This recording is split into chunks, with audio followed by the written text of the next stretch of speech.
الحمد لله الذي لا يكشف الشدائد إلا هو ولا يدفع المكائد إلا هو، وما مراد المشتاقين في الدارين إلا هو، وما مطلوب الواصلين في الكونين إلا هو.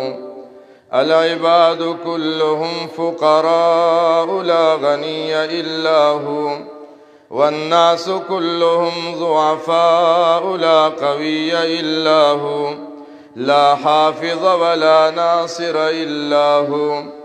غافر الذنب وقابل التوب شديد العقاب ذي الطول لا إله إلا هو.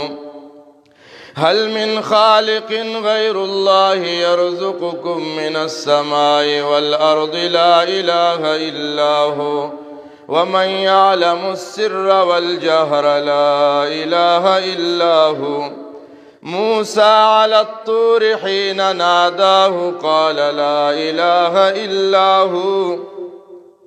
إبراهيم في النار الحريق حين ناداه قال لا إله إلا هو. أيوب في شدة المرض حين ناداه قال لا إله إلا هو. يوسف في قعر البير حين ناداه قال لا إله إلا هو. وأشهد أن لا إله إلا هو الحي لا إله إلا هو. وأشهد أن محمدا عبده ورسوله صلى الله تعالى عليه وعلى آله وبارك وسلم تسليما كثيرا كثيرا. أما بعد، فيا أيها الناس، إنما الدنيا دائرة ولذتها فانية وطاعتها باقية، حاصلها فوت وآخرها موت.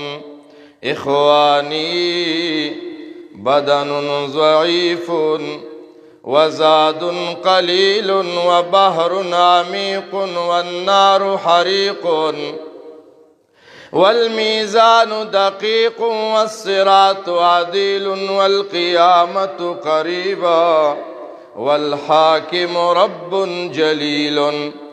يقول آدم صفي الله نفسي نفسي، ويقول نوح نجي الله نفسي نفسي، ويقول إبراهيم خليل الله نفسي نفسي، ويقول موسى كليم الله نفسي نفسي، ويقول يوسف صديق الله نفسي نفسي، ويقول داود خليفة الله نفسي نفسي، ويقول عيسى روح الله نفسي نفسي، ويقول شفيعنا ونبينا محمد رسول الله أمتي أمتي أمتي أمتي.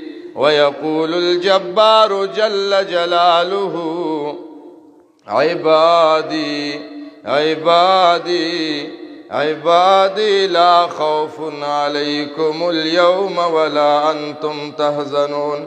بارك الله لي ولكم في القرآن العظيم، ونفعني وإياكم بالآيات والذكر الحكيم. الحمد لله وحده، والصلاة والسلام على من لا نبي بعده. أعوذ بالله من الشيطان الرجيم.